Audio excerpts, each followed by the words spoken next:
صل على محمد وآل محمد. بسم الله الرحمن الرحيم.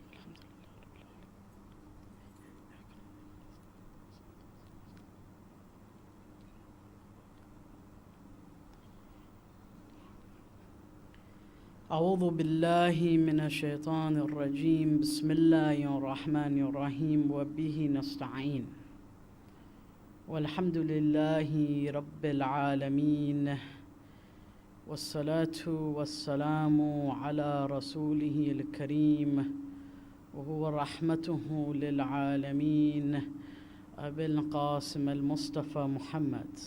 اللهم صل على محمد وآل محمد. والصلاة والسلام على أهل بيته الطيبين الطاهرين المعصومين المظلومين الميامين المهديين المقتولين ولعنة الله دائمة على أعدائهم أجمعين إلى قيام يوم الدين. أما بعد، فقال الله سبحانه في كتابه المجيد: بسم الله الرحمن الرحيم: وقالوا لو كنا نسمع أو نعقل ما كنا في أصحاب سعير. Allah subhanahu wa ta'ala in Surah Al-Mulk, the ayah which everyone in this room knows the ayah, maybe not the meaning, but they definitely have heard the ayah. It's extremely important. It's continuing from our discussion of last night, which is, developing our vision, developing the way we see religion, the way we understand religion, what religion means to us on our own, using our intelligence. What Allah subhanahu wa ta'ala says is, they say, if only we listened. If only. لو كنا نسمع أو نعقل. If only we listen, if only we used our intelligence, we used the aql that Allah has given us, ما كنا في أصحاب سعير. Now we would not be the inhabitants of the burning hell. So what took them to hell was their lack of their use of aql. It wasn't a lack of understanding. It wasn't that they had some kind of learning disability. Those are a different kind of people. Those are sufaha, and they have a different classification in Islam, in the Quran and in the tradition. That's a different group of people. These are ordinary people who have been given an intellect by God. They have been given ears by God by which to hear, a mind by which to think. Yet they still ended up in the depths of hell. And they then say out of regret, if only we used our intelligence. That our intellect or insights and idrakat or reasoning and perception are not at the same level. There's no equality in the sense of the way, one person's intellect to another person's intellect. But each of us have it. For example, Habib ibn Badahir's aql, the level of his understanding and grasping and absorption and submission to the message of Imam al-Hussein was nowhere near that of Hurth. You can't compare Habib and Hurth. Their maqam is different. Hurth used his aql, it got him to a certain position. Habib used his. Tomorrow we'll go into a little bit more depth as to how that difference occurs between the two. But nevertheless, each and every one of us has an obligation on our shoulders. We have a taklif upon our shoulders. As soon as we become baligh or baligha, each and every one of us have a taklif. Yet how is it possible that in today's day and age, as the Prophet has told us and warned us about, a mu'min will leave home and return as kafir in the same day, despite having aql? It's not that he had a learning or she had a learning disability, or they were born with some, genetic, predisposition to a certain illness, which caused them, a certain kind of mental challenges. No. Yet they can still leave home as a believer and return home the same day as a kafir. And it happens today all the time, every day. Someone turns on a computer, they start off as a mu'min, and when they finish their session, they can end as a kafir. They do leave home in a sense, don't they? They go into a different kind of gateway, a different realm. A realm which is filled with wires and servers in multiple countries, run by multiple different people and organizations and institutions and interests. And they can return to their mother and father with kufr in their hearts. This is a zaman.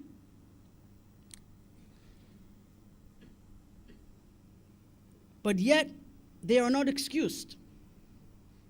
We are not excused by the Quran because Allah has given us aql. That's the saving grace. Because we have aql, we have the ability to save ourselves. Of course, with Allah subhanahu wa ta'ala's inayah and help and guidance and idhn, there's no doubt everything comes from Allah in the sense of the hasanat. We cannot afford to waste this. And that's why we come to the hadith of the Prophet, Man mata wa lam ya'rif imama waqtihi faqad mata mitatan jahiliya. That the one who dies without knowing the Imam of his time. Remember, the Prophet was an Imam as well, so this equally applies to the Prophet himself. While having the ability to know him, the aql by which to understand the necessity of having prophethood. But yet, after being presented with all this, they didn't arrive at ma'rifah. They will be held accountable for that. There is an accountability. Allah will bring us all to account for his. There will be a hisab for this. So the Imam of our time, the Imam of our waqt, of our zaman, is no different than the Prophet in this sense. Man ankarahu fi ghaibatihi faqad ankarani. The one who rejects him in his ghaibah has rejected me, the Prophet has said, sallallahu alayhi wa alihi.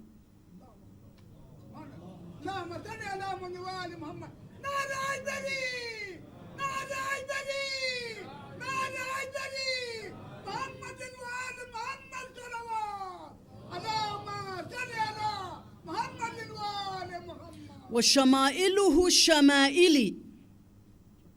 And his characteristics, as narrated by both Sunni and Shia texts, are my characteristics. وَسُنَّتُهُ sunnati. And his tradition is my tradition. And he, of course, has my kunya Abul Qasim. It's a splitting image of the Prophet himself. Carbon copy. Thus, the inkar of the Sahib of the Zaman is no different for us than the inkar of the Nabi al-Akram himself. There isn't.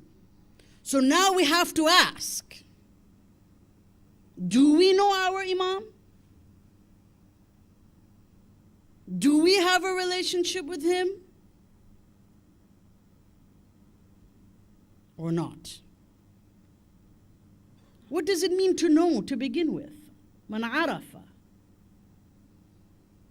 To have ma'rifah, to have knowledge. Again, knowledge coming at the center of the equation. Knowledge, knowledge, knowledge, knowledge, knowledge, knowledge. And the seeking of it. Everything comes back to this foundational understanding that Allah has given us an intellect and we better use it lest we, na'udhu billah, be among ashab as-sa'ir.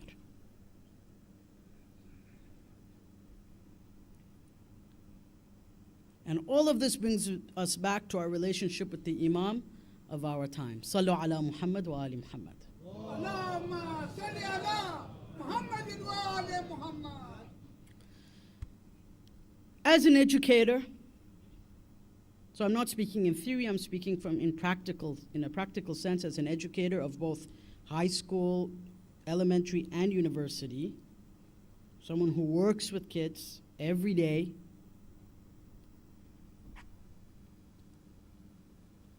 the children of our community need to understand the foundations of Islam, the daruriyat of Islam.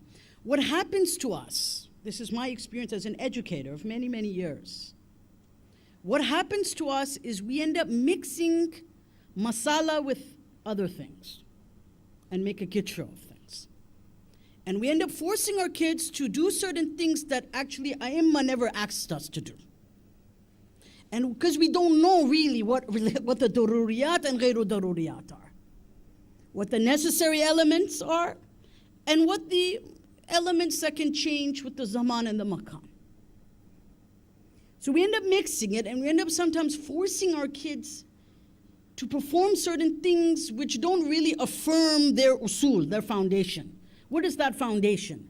The ma'rifat of Allah, the ma'rifat of the Nabi, the ma'rifat of the Hujjah, and the ma'rifat of Deen al-Kamil, Deen al-Islam al-Qayyim. These four things form the foundation of Islamic thought. And of course, ma'ad and adala are related to, of course, going back to the ma'rifat of Allah subhanahu wa ta'ala, and the ma'rifat of the Nabi and the ma'rifat of the Imam, because with that comes mas'uliyat. So four things. To know Allah. Who is He?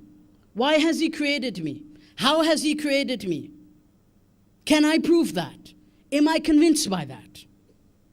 Seriously, if tomorrow I meet an atheist in the road, can I prove the existence of God to him? Can I survive a debate with him, with Richard Dawkins or Sam Harris or whoever it is? We live in the world of Netflix, where Netflix is here in Mombasa.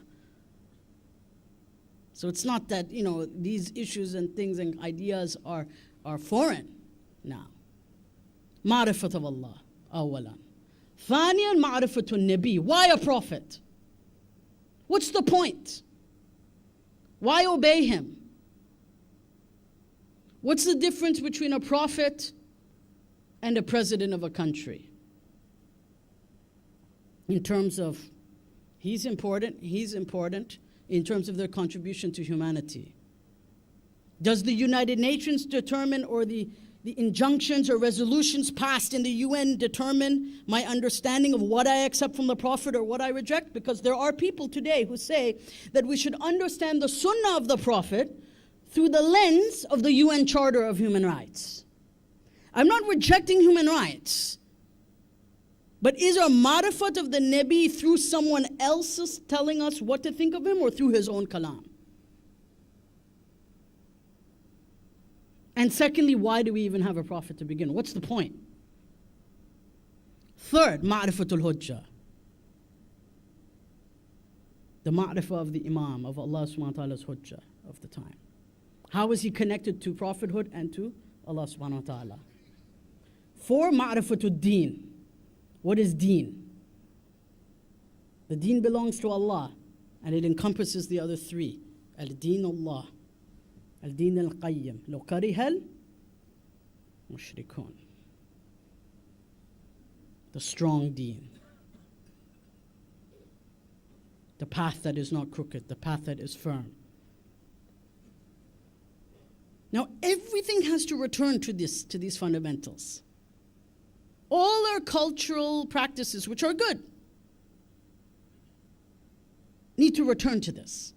If the ma'rifat of Allah, the ma'rifat of the Nabi, and the ma'rifat of the Hujjah and Deen in a general sense is not understood through the practices, cultural practices that we perform, then those practices end up becoming a detriment to our religion and not a furtherment of our religion. It's not a problem in the practice, it's a problem in the understanding of what the practice is. And then we end up forcing our kids often, but you have to go to this majlis in this certain place at this certain time and this sufra or whatever it is.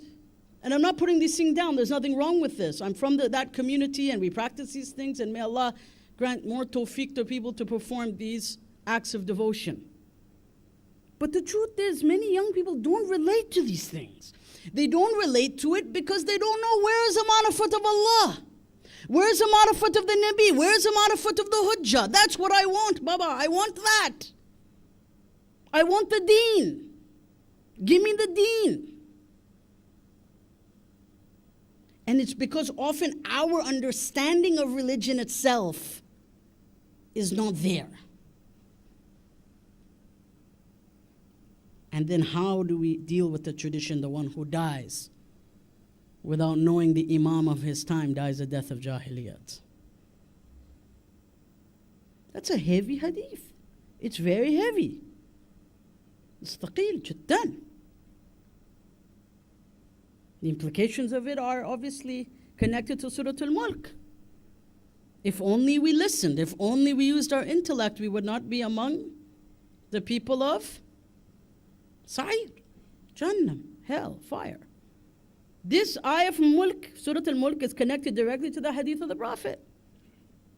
That the one who dies without knowing the Imam of his time has died the death of Jahiliyat. This brings me to Sahib al-Asr himself, Ajalallahu ta'ala faraja. Sallu ala Muhammad. We are going to slowly go through one of his most important letters, because it is extremely important for us to understand what he wants from us. And it is not that he has not told us, because he has. The question is whether we know or not is a different issue.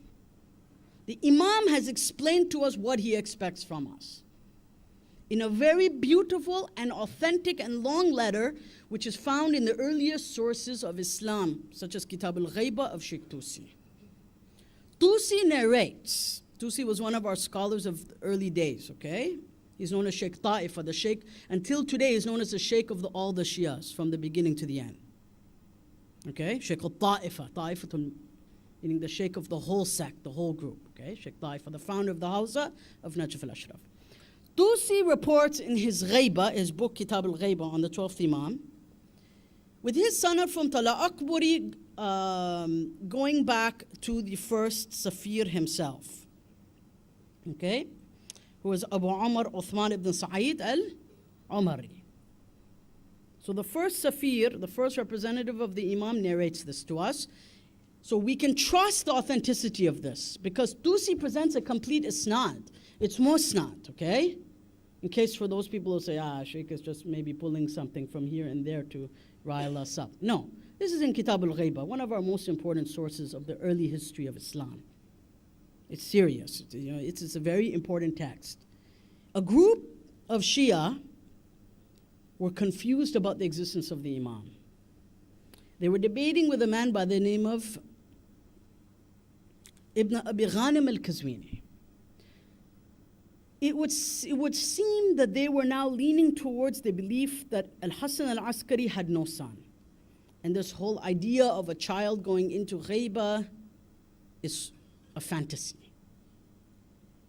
Lo and behold, they took a last resort. They said, we will write to the Imam. ثُمَّ كَتَبُوا فِي ذَلِكَ كِتَابًا إِلَى النَّاحِيَةِ. So they wrote to the Imam, basically telling him, we need you now. We need your help. Nahiya, does anyone know what Nahiya means? We always say Nahiya Muqaddasa as a side note. It's one of the titles of Sahib al-Asr. Nahiya, just for our own information, the word Nahiya is from Nahu, Nun ha waw, which essentially means the end of something, its furthest point. It also conveys this concept of ufuq or horizon, the sacred horizon, Nahiya Muqaddasa, the farthest sight, the thing that encompasses everything. That all our hopes, our dreams, our a'mal, our raja, our consciousness is contained in the Nahiya al-Muqaddasa. There's a depth in Arabic language, okay? For those who know Lugha al-Arabiya, there's a depth in the word Nahiya. It doesn't just simply mean a furthest point. There's many deeper layers of why we call the Imam Nahiya al-Muqaddasa. The Imam writes back at the age of 57. So this is the first letter written by the Imam. As far as we understand, there could be others. Sayyid Muhammad Sin Jalali indicates this in his book, one of our famous students of Sayyid al-Khoy. The Imam writes back, and again, I'll warn you, the words of the Imam are provocative. As I said yesterday, Quran can be very unsettling for some people. Likewise, the words of the Imam can also be unsettling. Let's begin.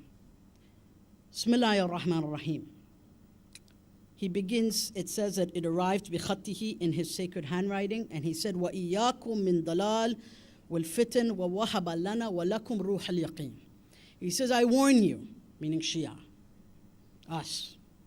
I warn you to be on guard from misguidance and from fitan, which is the chaos and anarchy of the time. We're going to talk in depth about fitan tomorrow, okay? The whole night tomorrow we'll speak about fitan. What is fitna? And what does it have to do with Akhir al-Zaman? So he says, I warn you about misguidance. I warn you about the anarchy, chaos of the time, the fitan. وَوَهَبَ لَنَا وَلَكُمْ رُوحَ الْيَقِينِ. He now prays to Allah subhanahu wa ta'ala to give him and to give us the spirit of certainty. Can you imagine? Ruh al-Yaqeen. He says, what I pray for myself, I pray for you. Look at his love, his hanan for his Shia. He says, I pray that you not only believe in me, but Ruh al-Yaqeen. That your spirit and soul is filled with yaqeen. Mamlu bil yaqeen. Lana wa lakum. For us and for you. How can that be achieved without aql? It's not going to just fall down like like rain from the sky. Ruh al-Yaqeen requires some sense of seriousness to treat religion and deen and faith and ma'rifat of Allah, the Nabi and the Hujjah with some sense of seriousness, with some sense of rush, ajil. Normally these kinds of things are not, praiseworthy to, but in the case of this, we have to rush. Because we may die tomorrow, we have to ask, what was the level of our ma'rifat of the Imam? Because the level of our ma'rifat of the Imam will determine the nature of our maut. Our entire entrance into the next life will be determined by the nature and the quality of our ma'rifah with the Imam.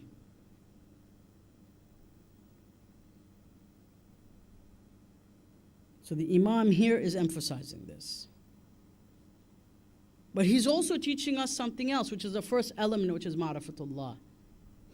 That this certainty ultimately comes from Allah Azza wa Jal. God is the one who gives and God is the one who can take away. God is a Razaq. The Imam is the cause, yes, but God is the one who gives. The Imam's praying to Allah. He's not saying, I give you Ruh al-Yaqeen. No. Allah Azza wa Jal. Allah subhanahu wa ta'ala gives us. It's very clear what the deen is here. The Imam is beginning with ma'rifatullah. Allah awwal wal akhir. It's a beautiful lesson. وَأَجَازَنَا وَإِيَّاكُمْ مِنْ سُوءِ الْمُنْقَلَبِ. And may God protect us, meaning he's speaking about the Ahlul Bayt. وَإِيَّاكُمْ مِنْ سُوءِ الْمُنْقَلَبِ. And I warn you to be on guard from a foul ending. Allah, Allah, Allah. Su' al-munqalab, it's essentially, think of it like this here. You go on a journey to earn money from your family. So you go, you work hard, you sell some goods, you go to China for a trade show, let's say, get some good contracts. All that to support your family. But you return and your family is no longer there, or they're dead. So all that hard work, and you return in complete disaster. Or an earthquake has come and wiped out your entire home and there's nothing left when you return. This is the nature of our life without the Imam. He's warning us. إِيَّاكُمْ مِنْ سُوءِ الْمُنْقَلَبِ. This is the nature of our life, the possibility that we may live a life in completely bad faith, that it may all amount to nothing without Him. إِيَّاكُمْ مِنْ سُوءِ الْمُنْقَلَبِ. It's very heavy, meaning our ultimate end, where we end up and how we end up there, will be ultimately determined at the end by how our relationship was nurtured or not nurtured with the Imam of our time. Sallu ala Muhammad wa ali Muhammad. Allahumma salli ala Muhammadin wa ali Muhammad. So thus, the need to raise the level of discourse, to go to the next level, should not be something that is seen as a chore or burdensome or not for me, or I'll pass on that. If we want to pass on that, we might as well pass on our Imam altogether. Because he's expecting great things from his Shia. He's expecting great things from us if we want to be blessed with that spirit of certainty, ruh al-yaqeen.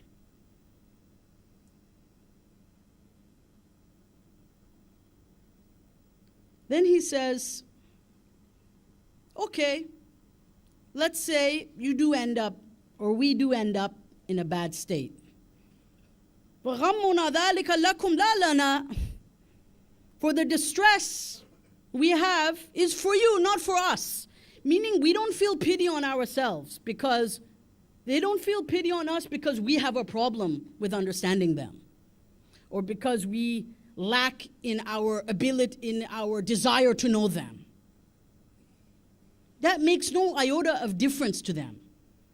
The gham they have, the distress that they have in their hearts, is because they feel sorry for us, not sorry for themselves. Not because their followers are less. They don't need our dua. They don't need our tears. They don't need our labbaik. They don't need our slogans. Our soul requires that, not the Imam of the time. We don't somehow increase his confidence in himself when we say, Assalamu alayka ya Sharik al-Quran. His resolve is not strengthened. His resolve is always there. This is what he's saying. وَسَاءُنَا فِيكُمْ لَا فِينَا.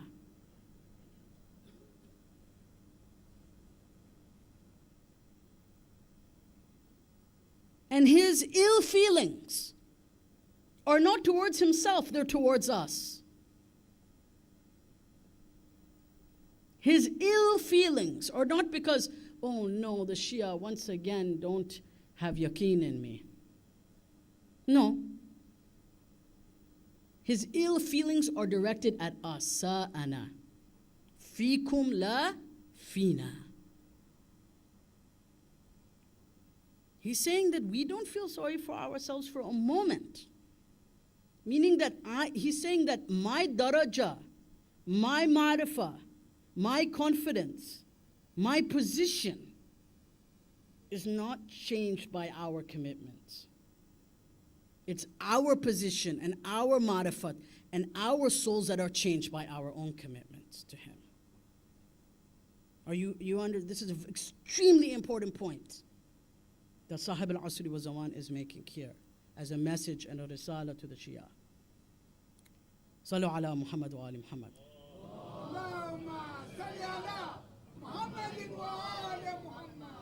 I want to go slowly through the letter. It's extremely important that we understand what the Imam of the time is saying here, so that nobody leaves here and says, it was unclear what Imam has said.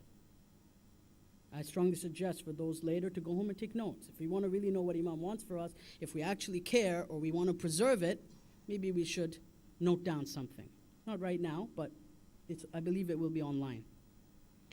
لِأَنَّ اللَّهَ مَعَنَا. Because he says, why? Because God is with us. وَلَا فَاقَ بِنَا إِلَى غَيْرِ. So we have no need for anyone else. وَالْحَقْ مَعَنَا. God is with us. The truth is with us. Thus, we have no need for anyone to join us. We're not selling this to you, is what he's saying. I'm not a salesman, is what he's saying, desiring profit by you joining me. Either you want to join me or you don't want to join me. The decision is yours. The facts have been made clear. I'm not going to come and beg you, please, please, please come. No. Imam is not a salesman. Nor was Imam al-Hussein alayhi salam. Imam never begged anyone to join him. Imam never attempted to sell his mission to people so they will buy in, so to speak, to the product, right? Either they had ma'rifat and joined, or they did lack the ma'rifat and they failed to join. We're between two options. And Lord knows if we ourselves are playing in the gray area, meaning a little bit of black, a little bit of white, mixing here and there, the truth will never be on our side. We will not be able to join the Imam. It's not possible. It's not possible if we're mixing a little here, mixing haq and batil here and there, putting a kind of kitro together and then saying this is our religion, and now we want to say al-haq ma'a, the truth is with us, the truth is with us, al-haq ma'ana, Allah ma'ana. No. These are slogans, so isn't it? Right? We say, hayhat min adillah. Right? We repeat these slogans from Karbala. Woe to humiliation, woe to humiliation. We will never choose batil over haq. Never. Do you know what that means? What that means? That means, yani, mahad al-iman mahda, as the Prophet says. That their iman is pure, mahdan. No mixture, no ikhtilat. Little bit from my pocket, little bit from here. There's no mixture now. Our ethical and moral and political and social and community decisions are black and white on haqq. And if we are not sure, we take the road of ihtiyat. That's what it means, al-haq ma'ana. The truth is with us. The standard is high. This is not a light, simple issue, simple matter that we can just kind of drink tea and hang out and discuss. No. This should shake our hearts.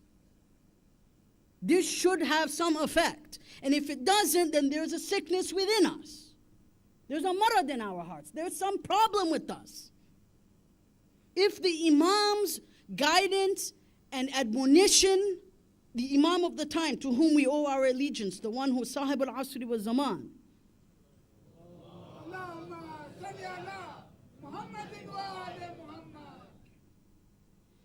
فَلَنْ يُحِشْنَا مَنْ قَعَدَ عَنَّا. He says we shall never yearn for someone to join us. He says, you think I feel lonely without you?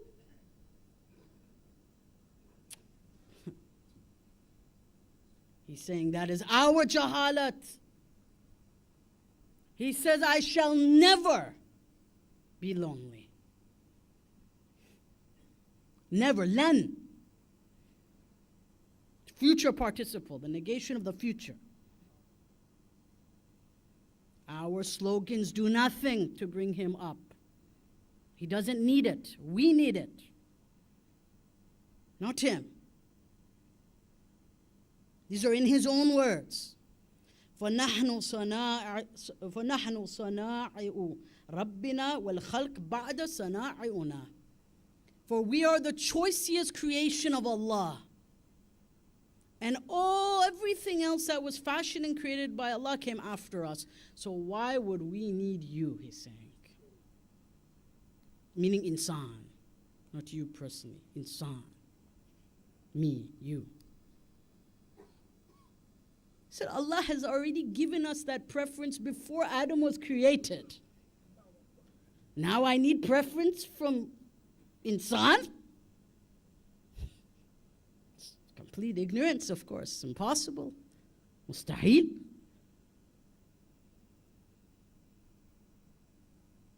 He's reminding us that wherever we are, dunya, barzakh, alamul dhar, the world of shadows, the pre-eternal world, dunya, akhirah, wherever we are, he's saying, I will always be ahead of you. So don't think, Ya ayyuhal insan, Ya ayyuhal Shia, that I somehow am lonely without you.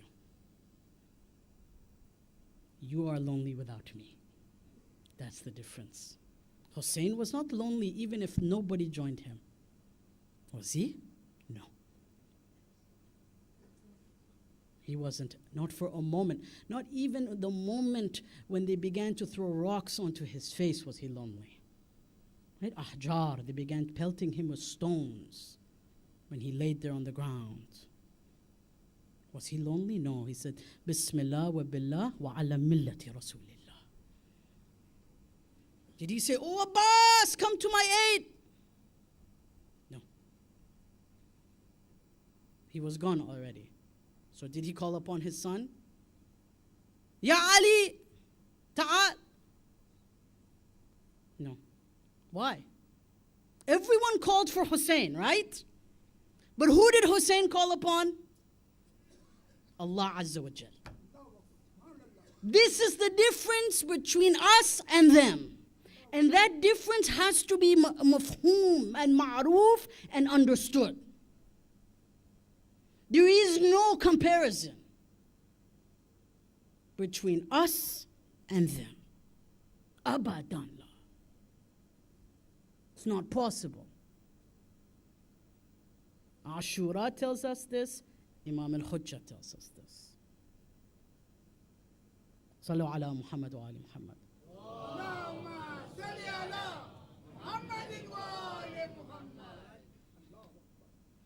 I'll end with one more statement before going to the Masaib, and we'll continue the letter tomorrow night, because there's many more points that Imam makes that we have to be aware of, because the subject is Imam al-Zaman, and connecting it to Imam al-Hussein as well. The Imam then ends, and we'll continue this tomorrow. He then says, وَلَمْ يَكْفِكُمْ مَا ذَكَرَ اللَّهُ فِي كِتَابِهِ. We see this from Imam al-Sadiq as well, very often. The Aimah tend to speak this way. He said, is it not enough for you what Allah has said in His Quran? Do we even know? It can't be sufficient if I don't know. And if I don't know, then I'm in double trouble. He's assuming that we already know it for Shia. No, think about it. We're in double trouble then. This is a double trouble. Double jahalat. Because he's saying, is it not enough for you? How do I know if something's enough if I don't even know it to begin with?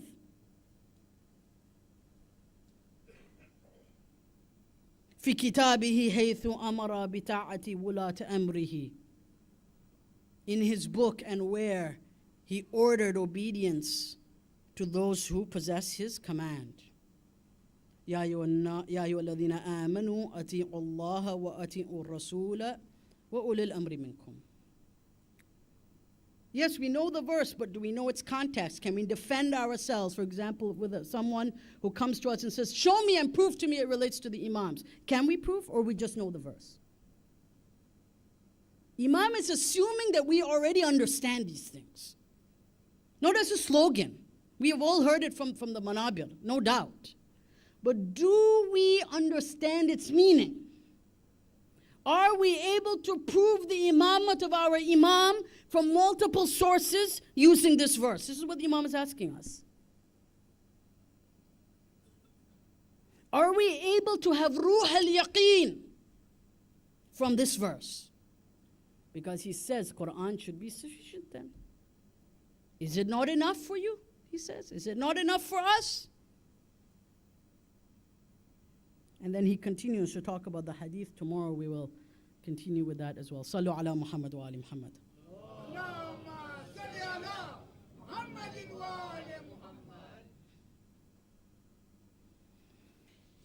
It was on the 2nd of Muharram that the Imam, Salamullahi alayhi, arrived in Karbala.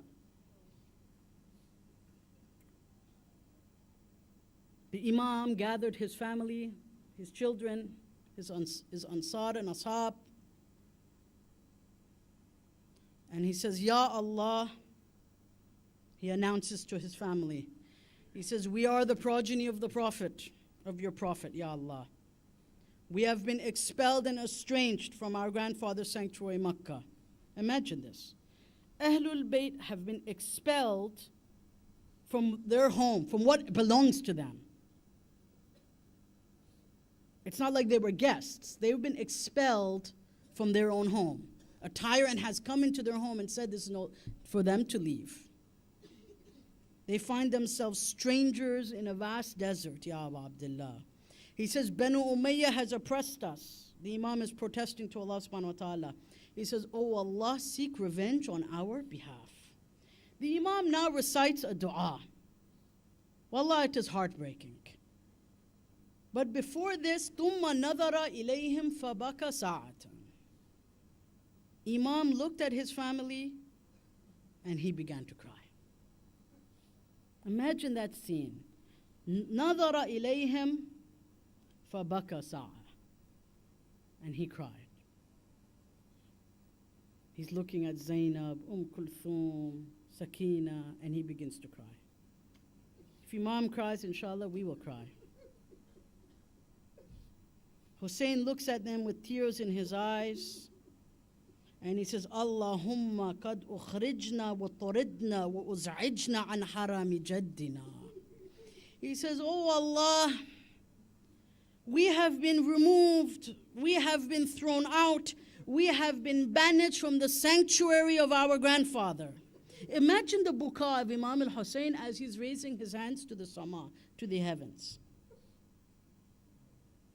وَتَعَدَّتْ بَنُو أُمَيَّةَ عَلَيْنَا. And Banu Umayyah has exceeded all boundaries against us. Allahumma fakhud lana bihaqqina. Oh Allah, so take our rights.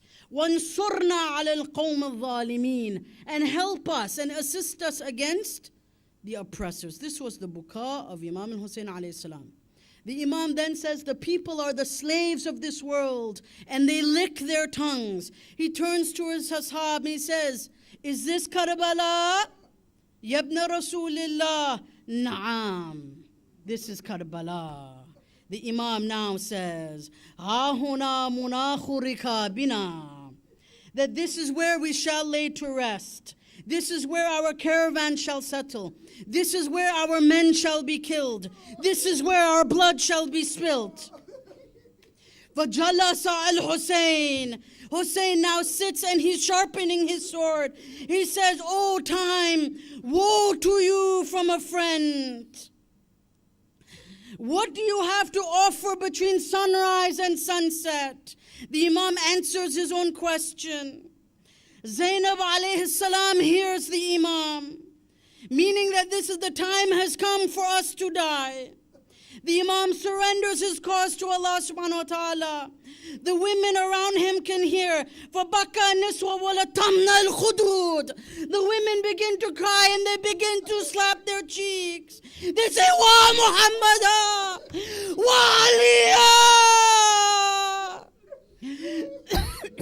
Wa Ma wa Kha! Wa Husayna!